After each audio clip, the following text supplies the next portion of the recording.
আসসালামু আলাইকুম viewers, easy learning computer চ্যানেলে আপনাদের স্বাগতম। ভিউয়ার্স, আমি প্রতিবারের মতো আজকে নতুন আরও একটি ভিডিও নিয়ে আপনাদের সাথে আছি। তো ভিউয়ার্স, আজকে আমি যে বিষয়টি আপনাদের শেখাবো সেটি হচ্ছে কীভাবে আপনারা খুব সহজে যে কোনো ধরনের যুক্ত অক্ষর লিখতে পারবেন। ভিউয়ার্স, সাধারণত যখন আমরা যুক্ত অক্ষরের কথা শুনি তখন তো আমরা একটা আতঙ্কিত হয়ে যাই। যুক্ত অক্ষর কত না কঠিন ওয়ার্ড, কীভাবে আমরা যুক্ত অক্ষর লিখবো। তো ভিউয়ার্স, আজকে আমি আপনাকে এমন কিছু ট্রিক্স শিখিয়ে দেবো যে ট্রিক্সগুলো আপনি অ্যাপ্লাই করলে পরে খুব সহজে যে কোনো ধরনের যুক্ত অক্ষর কিন্তু আপনি খুব ইজিলিভাবে লিখতে পারবেন।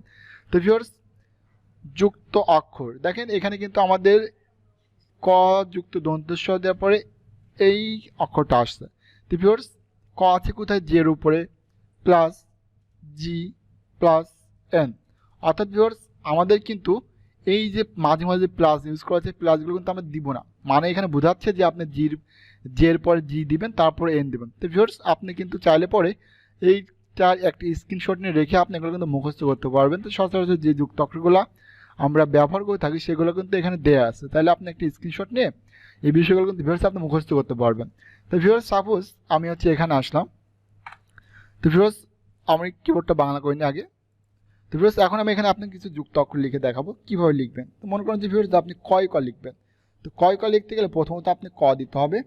এরপর ভিউয়ার্স, যেহেতু আমরা যুক্ত অক্ষর লিখব, কর সাথে কতে হবে না কয় ক, তো এই জন্য আমরা ক লিখব, তার মাঝে দেব, তারপরে কি দেবো আমরা? জি। জি দেওয়ার পর যখন ক দেবো তখন কিন্তু ভিউয়ার্স এটা কিন্তু কয় ক হয়ে যাবে। তো যখন আমরা দুইটা অক্ষর যুক্ত করবো তখন দুইটা অক্ষরের মাঝে আমরা দিব কোনটা? জি দেব। এরপর ভিউয়ার্স, আমি মনে করেন যে আপনাকে এই অক্ষরটা যুক্ত অক্ষর একটু লিখে দেখাই। আমাদের এখানে বলছে J plus G plus sheet plus N plus G plus M, অনেক কিছু দেখাচ্ছে। ভিউয়ার্স, এই জন্য আমরা কী করবো?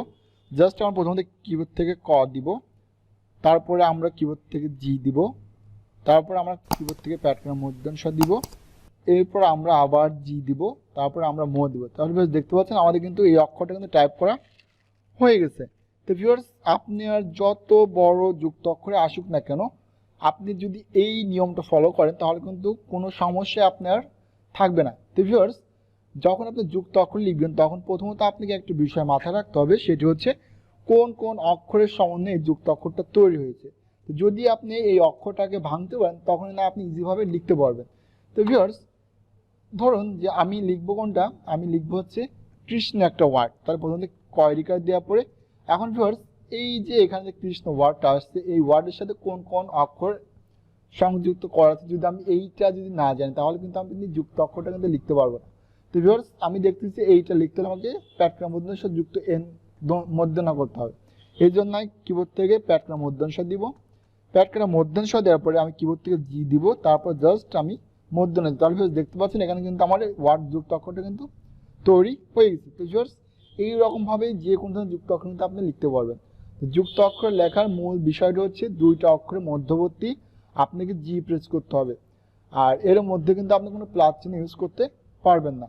জাস্ট আমি লিখবো হচ্ছে খণ্ড, প্রথম খ দিলাম, এরপরে মধ্যনা দেওয়ার পরে কিবোর্ড থেকে জি দেওয়ার পরে জাস্ট ড্র। তাহলে ভিউয়ার্স, দেখতে পাচ্ছি এখানে কোনো খণ্ডটা চলে আসছে। তো আশা করি ভিউয়ার্স, আমি যুক্ত অক্ষর মূল যুক্ত অক্ষর লেখার মূল বিষয়টি কিন্তু আমি আপনাকে বোঝাতে পেরেছি।